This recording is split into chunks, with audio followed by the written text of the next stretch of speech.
So, Ryane, how do we share with moms how to combat the cycle and how to break the shame?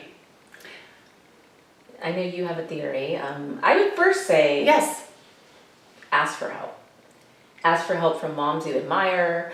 Don't be so hard on yourself. Yes. Therapy's great. Yes. If our kids are going to end up in therapy, we might as well go too. Might as well. But I think to break the shame, we must accept that we're not meant to have it all figured out.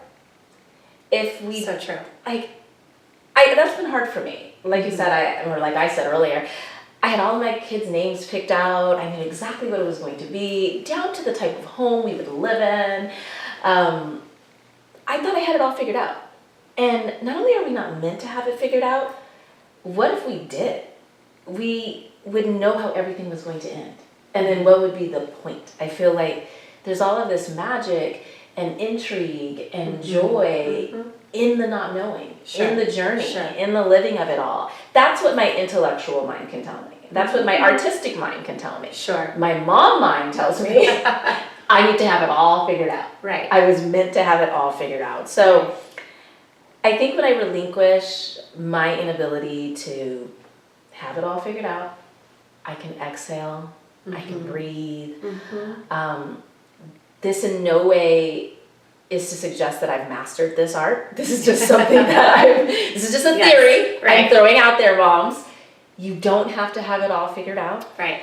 And it's kind of something that my kids remind me of. Recently, my 11-year-old, and seeing the journey that he's had and that he's gone through, he recently shared that he wants to be a paramedic. And I thought that was awesome. He's been in a variety of ambulances, so that works out great. Right. He's also a drummer in a kids metal band, and he said, look, I want to be, a drummer, I want to rock out, but I also want to help people, and I want to be a paramedic. But he prefaced, that's what I think I want to be this week. And I thought, how awesome is that? That he is giving himself the space to hey, I may change my mind tomorrow. I don't have it all figured out. Right. And there was a sense of peace about it. There was hey, by the way, Mom, just letting you know, those are my thoughts right now. And I think I need to take a cue from an 11-year-old.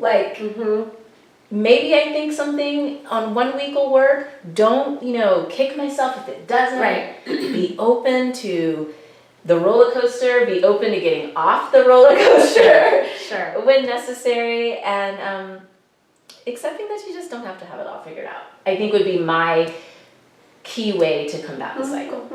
And I like the asking for help because, other mothers might have systems. Yes. Other mothers say, I only do laundry on Mondays. So you're not like, oh my gosh, I have to do laundry every single day and keep up every single day so that there's no... Is that my problem? That's what I'm doing. I think I do far too much laundry. And find out what other people do that work. Meal planning. I could probably use some help with that. Find out what systems other moms have in place to keep up with the household chores. I also think, what I was thinking when you were talking about how, each week he may say, I want to do this or I want to be that. What if we said this week, I'm going to focus on some great meals. Next week, I'm going to focus on laundry. The week after that, I'm going to focus on cleaning out a cabinet. Yeah. It doesn't have to be, we don't have to get paralyzed in our lists of to-dos that are just part of our lives as moms. I have a theory that if we attach our whole identity and self-worth to our role of motherhood, then we will always fall into guilt and shame. Because we're essentially saying that we must perform at a certain level or perform according to our long list of shoulds, the nasty shoulds I call them, or other people's lists and expectations. And if we don't, we're unworthy. If we only find our fulfillment in motherhood, then we'll always come up short. We will. If we think that will always, and I'm not saying we don't find fulfillment, absolutely we do. I cannot imagine not being a mother. I mean, there are so many sweet moments, and I am a much more grateful person today and better human because I have children. Your heart gets surgery performed on it because you have these little people that you have to grow. You have to grow as a person in so many ways because of your children. I'm grateful. Absolutely. I find fulfillment in motherhood. So I'm not saying that you can't. But if we expect that is the only thing that's going to make us feel joy or feel okay about ourselves, we're going to fall into that cycle over and over. And we were ourselves long before we were moms. Right.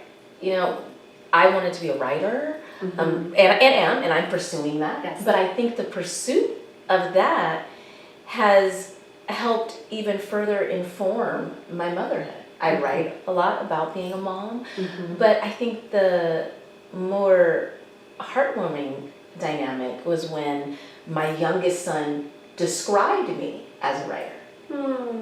We look to raise little feminists too. And so instead of describing me as someone who was put on this earth to meet his every need, he said to someone at school when I was volunteering to read a book to his class, "My mom writes books." Oh. And I thought, okay, he's already framing his identity of me as someone other than just, I don't want to say than just. I know. I don't like I that know. phrase than just. Right. I take that back. But other than only his mom.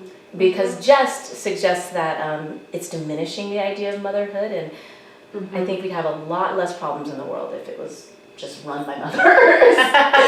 But I do indeed agree that if our entire identity is attached to our version of motherhood, our self-imposed version of motherhood, we will always feel shame. Because we're never going to meet all those expectations and all those standards. No.